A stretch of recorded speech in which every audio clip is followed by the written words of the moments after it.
Welcome to SC এডুটোরিয়াল। আজকে আমি তোমাদের ক্লাস 5-এর আমাদের পরিবেশ বই থেকে প্রথম চ্যাপ্টারটা শুরু করছি। দেখো, প্রথম অধ্যায় যেটা, এটা মানবদেহ সম্বন্ধে বলা হয়েছে। বিভিন্ন ধাপে ধাপে মানবদেহের বিভিন্ন অংশগুলো নিয়ে এখানে আলোচনা হয়েছে। আমরা তার প্রথম অংশে যেটা পড়ব, শরীরের বর্ম। আচ্ছা, আমি একটু পড়ে দিচ্ছি তোমাদের। এখানে গল্পে মানে কথোপকথনের মাধ্যমে অংশটা প্রথমে তুলে ধরা হয়েছে, তারপরে কিছু ছকের মধ্যে দিয়ে তোমাদের কিছু প্রশ্ন রাখা হয়েছে। প্রশ্ন বলতে পারো বা ছকটা পূরণ করলে তোমাদের আরও ধারণা পরিষ্কার হবে। ঠিক আছে, তাহলে আমি প্রথমে অংশটা পড়ে দিচ্ছি, তোমরা একটু শুনে নাও। শরীরের বর্ম। ব্যাগ কিনতে সুজয় দোকানে গেছে। গিয়ে দেখা হয়ে গেল অনিমা আর ওর মায়ের সঙ্গে। দোকানদার বলছেন, ব্যাগ, জুতো ও বেল্ট সবই চামড়ার। তবে আজকাল চামড়ার অনেক বিকল্পও ব্যবহার হচ্ছে। মানুষও চামড়ার ব্যবহার কমাচ্ছে। অনিমা ব্যাগটা দেখিয়ে হাসতে হাসতে বলল, চামড়া এত পুরু হয়? পিছন থেকে সুজয় বলল, হ্যাঁ রে, হয়। গন্ডারের চামড়া আরও পুরু। পরদিন স্কুলে এসব বলল ওরা। রিনা বলল, শরীরে কোনো জায়গার চামড়া টান টান, কোনো জায়গার চামড়া কোঁচকানো, আবার কোথাও চামড়া পুরু, কোথাও পাতলা। দিদিমণি সব শুনে বললেন, আমাদের শরীরের বর্ম কোনটা বলো তো? সুজয় বলে উঠল, আমাদের চামড়া। ঠিক বলেছ, চামড়া বা ত্বক, তার নিচে শরীরের সব কিছু, মাংসপেশি, নার্ভ, শিরা, ধমনী। পরাণ বলল, দিদি, বর্ম কেন বলবো? সুজয় বোঝালো, আঘাত থেকে বাঁচায় বর্ম, ত্বকও তেমনি। বাইরের আঘাত ও অতিবেগুনি রশ্মি থেকে বাঁচায়।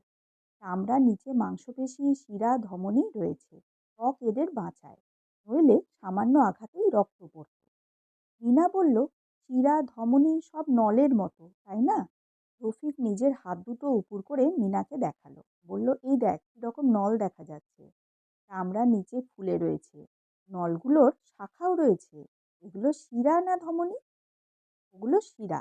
ধমনী একটু ভিতর দিকে থাকে। শরীরের অনেক জায়গায় শিরাগুলো বেশ দেখা যায়। এই হচ্ছে কথোপকথন। মানে ওরা একটা দোকানে ব্যাগ কিনতে গিয়েছে, সেখানে একজন বলছে যে পুরু, যে এত চামড়াগুলো এত পুরু, এত মোটা, পুরু হয়। তো তখন আরেকজন বলছে, হ্যাঁ, গন্ডারের চামড়া আরো পুরু। যাই হোক, ওরা পরের দিন দিদিমণির সামনে কথাগুলো যখন আলোচনা করেছে, তখন দিদিমণি জিজ্ঞেস করেছেন যে শরীরের বর্ম কোনটা বলো তো? তো ওরা উত্তর দিতে পেরেছে একজন, যে চামড়া। তো চামড়া বা ত্বককে কেন শরীরের বর্ম বলা হচ্ছে? কারণ সেটা ভেতরের যে অংশগুলো, তাকে আঘাত থেকে বাঁচায়। যেমন আঘাত থেকেও বাঁচাচ্ছে, আবার অতিবেগুনি রশ্মি থেকে বাঁচায়। অতিবেগুনি রশ্মি জানো, সূর্য থেকে আগত একটা ক্ষতিকারক রশ্মি। চামড়ার নিচে কি কি আছে? মাংসপেশি, শিরা, ধমনী, এগুলোকে ত্বক বাঁচায়, কারণ না হলে সামান্য আঘাতেই আমাদের শরীর থেকে রক্ত পড়তো। শিরা, ধমনী তখন জিজ্ঞেস করেছে যেগুলো নলের মতো, আর যেগুলো দেখা যায় ওপর থেকে, সেগুলো আমরা কালচে বা নীলচে যেগুলো দেখতে পাই সরু নলের মতো, সেগুলোই কি শিরা? যে হ্যাঁ, সেগুলো শিরা। ধমনী যেটা, সেটা আরেকটু ভেতরের দিকে থাকে। ঠিক আছে, এই হচ্ছে, এগুলো শিরা। ধমনী একটু ভেতরের দিকে থাকে এবং অনেক জায়গাতেই শিরাগুলো বেশ ভালো দেখা যায়। এখানটা দেখবে হয়তো হাতের এই যে ওপরের অংশে, তারপরে পায়ে, হ্যাঁ, তারপরে গালে অনেকের বোঝা যায়, এরকম আর কি অনেক জায়গাতেই শিরাগুলো দেখা যায়। এরপরে যেটা দেখো, ছকের আকারে বলছে শরীরের অংশের কোন জায়গাটায় কিরকম চামড়া, চামড়ার নিচে শিরা দেখা যায় কিনা, চামড়ার নিচে আর কি আছে বলে মনে হয়। তো চলো এগুলো আমরা একটু জেনে নিই। শরীরের অংশ যেমন গাল, চামড়া কেমন? টান টান। চামড়ার নিচে শিরা দেখা যায় কিনা? ছোট ছোট শিরা আছে। তারপর বলছে চামড়ার নিচে আর কি আছে বলে মনে হয়।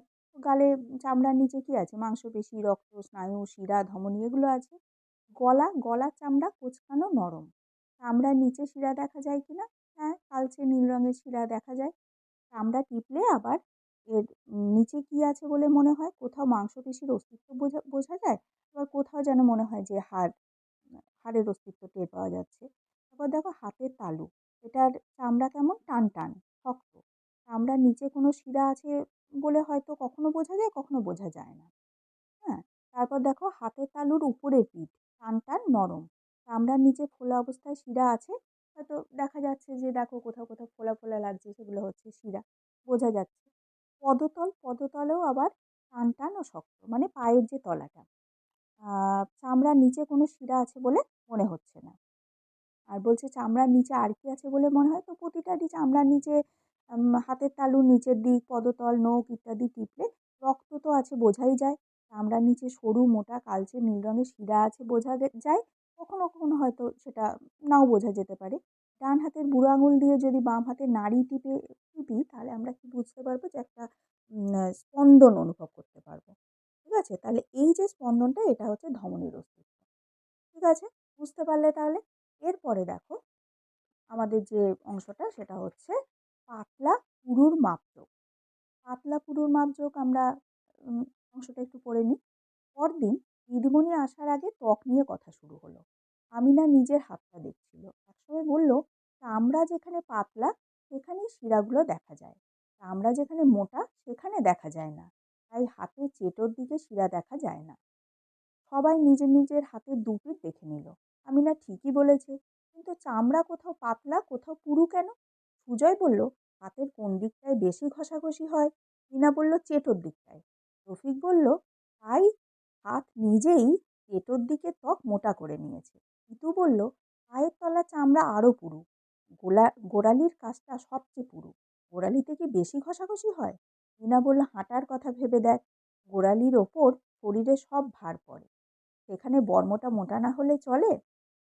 এদিকে সুজন রফিকের হাতে চামড়াটা দু আঙুল দিয়ে ধরল, বলল, এইভাবে ধরে দেখ, কোথাকার চামড়া কতটা পুরু বুঝতে পারবি। রফিক নিজের হাতটা একবার দেখলো, তারপর বলল, ঠিক বলেছিস, স্কেল দিয়ে মাপাও যাবে।